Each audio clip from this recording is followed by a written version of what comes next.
Hello, chicks and dicks, and welcome to my review of 5 game demos. This is a little new for me, so sorry if I'm not the best reviewer, but I'll try my best for all of you little fucks. Some of these game demos are in their fully accessible state, so you could go buy them right now, and some of which are in the very early stages of development. And I'm interested to see how all of them are going to eventually become good. So, with all that said, let's get into the first game. Half Sword. Half Sword is a roguelike, physics-based sword fighting game. It's in the very early stages of development, but it's mostly well known for being a very genocidal take on stress relief. Yay! Kind of like how People Playground or Kill the Dummy are satisfying. This game, it's just very fun to see people die. Maybe that goes to my genocidal tendencies, but who cares? Just may kill a person one day. Either way, the main loop of the game is you walk around in this black void, coming across enemies, and then you could pick up those weapons of those enemies,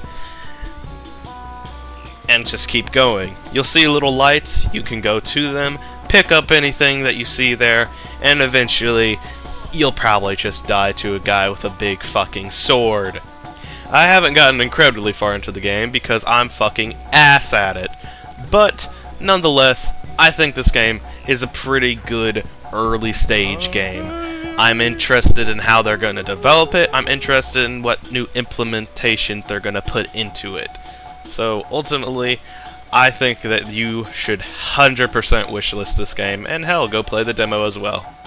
Next game is Eclipsium. Eclipsium is a very trippy horror game.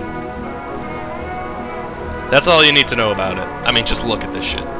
Fucking fantastic. Now, the game is lacking-ish on the actual gameplay department. It's a glorified walking simulator with a little bit of puzzles splattered around. But honestly, I don't give a fuck. Look at this! This is beautiful! And horrifying! And, very cool. Really, the only thing that's carrying this game is its atmosphere, but nonetheless, I'm really interested in this. I'm interested in how the full release of this game will go, and I mean, just look at it. If this alone is the kind of thing that you'd like to go into, just art style alone, try it out. It's a very good experience, and it goes into the cosmic horror kind of field, where you'll get to the end and you'll be a little teary-eyed in awe about what the fuck is happening. But I think that this game is 100% worth trying out. And if you don't like it, then cool. Next! Rune Colosseum. This is a roguelike card game. Buy Swords and Sandals. Please, for me, go buy Swords and Sandals right now. This isn't worth your time. If you know Swords and Sandals, imagine that, but a different art style and a little more janky. And you got this game. Now, the game isn't god-awful. You could play it, have some fun around with it, but at least on the stage it's in now, I wouldn't recommend playing it. It's Swords and Sandals with extra steps. It's really just not it. It ain't it. What I'd recommend for if the developer might watch this, just add new mechanics. Mechanics that we haven't seen before in a game like Swords and Sandals. But really, the game just isn't worth your time. Especially if you already have Swords and Sandals. I keep saying Swords and Sandals because the game ain't better than Swords and Sandals. Go get it. Next game. Stick It to the Stickman. This is another roguelike deck building fighting game. It's a little difficult to explain, but it actually is pretty fun itself. You're a little stickman worker dude trying to get to the top of the building so you can become the boss.